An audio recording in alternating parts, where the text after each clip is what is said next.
I was sitting around a campfire one night and come up with the chorus, I like guns, I like the way they look. And I don't know, it just was just really my heart of how I felt about guns, and I didn't care that no one else liked them. I'm thinking, if I want to sing a song about guns, I don't care how you perceive it. Everything's cool. There's no need to fear me or anything. I'm just a guy that likes guns. So I sort of got it started around the fire and everything, and then I played it a few times, and I played it at a show one night. And I was at Little Topar near Broken Hill, and I just played it by myself on acoustic guitar, and I got so many comments about how cool the song was. I'm thinking, that's a good song, but it's not that good, it's just about guns. But so I just sort of worked on it, sat down and sort of came up with it, and after a while I realised it was a pretty good song. And that song, like, you hear these things about, you need one great song and that'll sort of turn your career, and I never believed that. But that one song, without that one song, I still would be shooting rabbits out the back of my ute. It's because of that one song that everything else took. I was talking to my wife. She goes, "What are you going to call the new album?" I said, "I got the song. It's called Everybody Likes Guns." And she goes, "But everybody doesn't like guns." I said, "Yeah, they just don't know it." And that was the 2 lines. So from there, someone goes, "Everybody likes guns. They just don't know it." And I think that's a really fun song. It's pretty country, but it's just up tempo and it's light-hearted. And there's a few songs like that on the album. And but yeah, no, I think it's a good album. Well, I suppose that the second album isn't about I Like Guns, isn't about one song, and it's more about what I've learned. It's about my passion for guns, probably more so, and it's about the light-hearted side of guns, because I do believe that you can be too aggressive and angry about not having your gun right. I just think we just need to loosen up and say, you know what, we haven't got, I'm not that angry about it, but it's just wrong, right? And I think this album's more. There's a couple of songs on there that are sort of pushy and aimed at political views and a strong view. But there's a lot of light-hearted songs on there that are just about living life and having guns in your life.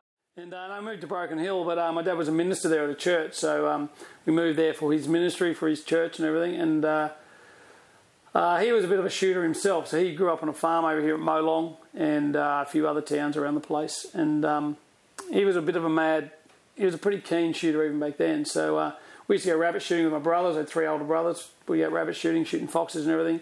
And living at Broken Hill, there wasn't a real lot to do in Broken Hill, so one of the things we did was took advantage of the bush and the semi-arid desert out there. And well, I always played, like even in my dad's church, I played as a kid in the church band and everything, but I sort of didn't do much with music until I got married, and then me and my wife were at a concert at Broken Hill Country Music Festival, and I was standing there and Casey Chambers is playing with her then family band, the Dead Ringer Band, and we just saw them playing, and I'm in the audience looking at these guys playing, and I just turned to my wife and said, "Why don't we do that for a living?"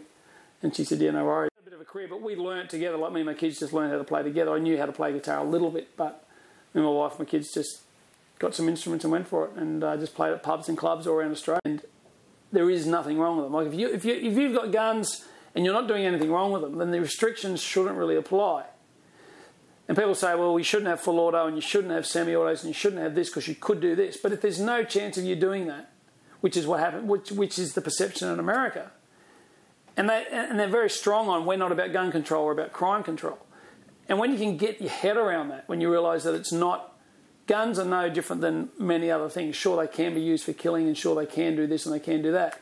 But if your intentions are never to do that, and your intentions are only for using guns for fun or for hunting or for your specific purpose, then there is no fear whatsoever. And I think we make excuses, like a lot of gun owners in Australia make excuses for their sport, and they try and water it down and say, well, some of these laws are all right. Maybe that they do make sense in this avenue and they do make sense in here. Well, Americans aren't like that at all. Just don't get me started on the Greens Party. I'm just so frustrated at the Greens. So this song is sort of like, we're like, well, let's just compromise and compromise and compromise till 20 years' time my kids are going to be lucky to shoot a slingshot. Well, I mean, they're illegal as well. But I'm loving it. I love it. I've got a greater love for guns than I ever have. And it's also showed me more about the political side and the freedom side of it all, especially going to America with the NRA and their perception of how guns are tied up with freedom. So I probably didn't grasp it as much as I do now. So that whole gun thing opening up, meeting more people and different views on guns has definitely changed my view on them. I'm a lot more passionate about the gun cause and making sure that we don't lose that as part of our culture as well.